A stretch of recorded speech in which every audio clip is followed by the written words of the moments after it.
안녕하세요. 1월 13일 수요일 아침 건강한 5분 시간입니다. 네, 오늘은 누가복음 5장 12절부터 26절까지 말씀을 함께 묵상하겠습니다. 23절, 24절 제가 읽어드릴게요. 내 죄 사함을 받았느니라 하는 말과 일어나 걸어가라 하는 말이 어느 것이 쉽겠느냐? 그러나 인자가 땅에서 죄를 사하는 권세가 있는 줄을 너희로 알게 하리라 하시고 중풍병자에게 말씀하시되 내가 내게 이르노니 일어나 내 침상을 가지고 집으로 가라 하시매.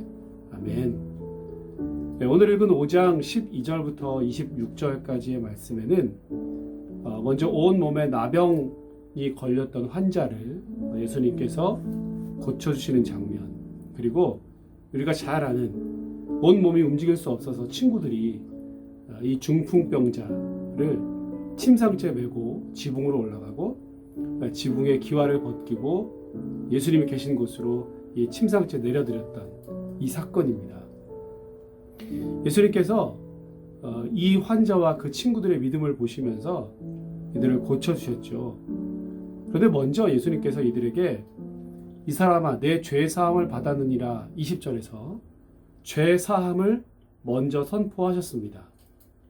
이렇게 죄사함을 선포하는 것은 예수님께서 복음서 곳곳에서 보여주고 있는데요. 특별히 이렇게 죄사함을 선포하시는 예수님을 향하여서 바리새인들이 하나님만 하실 수 있는 일, 이것을 신성모독이다, 오직 하나님만 하실 수 있는 일을 어찌 저 사람이 감히 언급할 수 있는가 라고 힐난하게 됩니다. 자, 그러자 예수님께서 오늘 이렇게 말씀하신 거예요. 우리가 읽었던 23절과 24절에서 죄사함을 받게 하는 것과 죄사함을 받았다라고 하는 말과 일어나 걸어라 하는 말이 어느 것이 더 쉽겠느냐, 이렇게 반문하신 것이죠. 여러분, 어떤 것이 더 쉬운 일입니까? 선뜻 대답하기 곤란하지만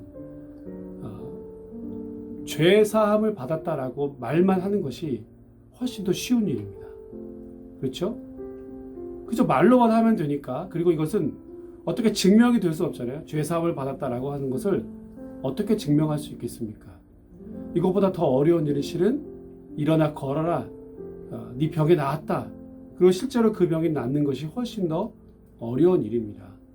자, 그런데 예수님은 말씀으로만 죄사함을 받았다 하실 뿐만 아니라 실제로 이 사람의 병을 고쳐주셨습니다.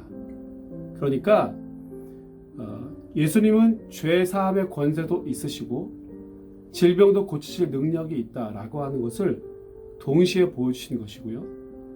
오히려 질병을 고쳐주실 수 있다라고 하는 것보다 예수님은 죄사함의 권세가 있으시다, 그가 곧 하나님이시다라고 하는 것을 이 중풍병자를 고쳐준 사건을 통해서 보여주신 것입니다. 말로만 죄사함을 선포하는 것이 아니라 실제로 이것을 능력을 통해서 보여주심으로 인해서 이 죄사함의 권세가 분명히 예수님께 있다라고 하는 말씀입니다. 따라서 예수님의 기적은 하나같이 그 기적 자체의 목적이 있지 않고요, 그것을 통해서 하나님의 나라를 나타내고 하나님이 우리의 진정한 구원자이시다, 예수 그리스도가 그 하나님의 아들이시다 라고 하는 것을 드러내는 데에 더 분명한 목적이 있었다라는 겁니다. 기적 자체가 목적이 아닙니다. 따라서 혹 우리의 신앙생활 가운데, 우리의 신앙의 모습 가운데 이것처럼 기적의 모습을, 기적을 추구하는 것, 거기에만 우리가 몰두할 것인가, 이것은 매우 초급적이고 저급한 그런 신앙이라고 할 수 있습니다.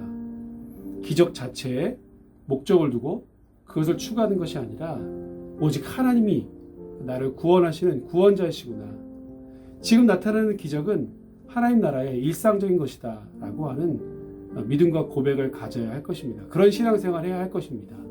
또한 우리의 사역과 우리의 섬김 역시 마찬가지죠. 그 자체의 목적을 두지 아니하고 그것을 통해서 하나님 나라를 전거하고 그것을 통해서 예수 그리스도가 우리의 구원자이시다라고 하는 것을 전하고 증거하는 저와 여러분들의 사역과 그런 삶과 섬김, 또 봉사가 되어야 할 것입니다. 오늘 저와 여러분들의 삶을 통해서, 사역을 통해서 그렇게 하나님이 예수 그리스도가 우리의 구원자이심을 전하고 증거하는 좋은 기회들, 좋은 날들이 될 수 있기를 주님의 이름으로 축복합니다.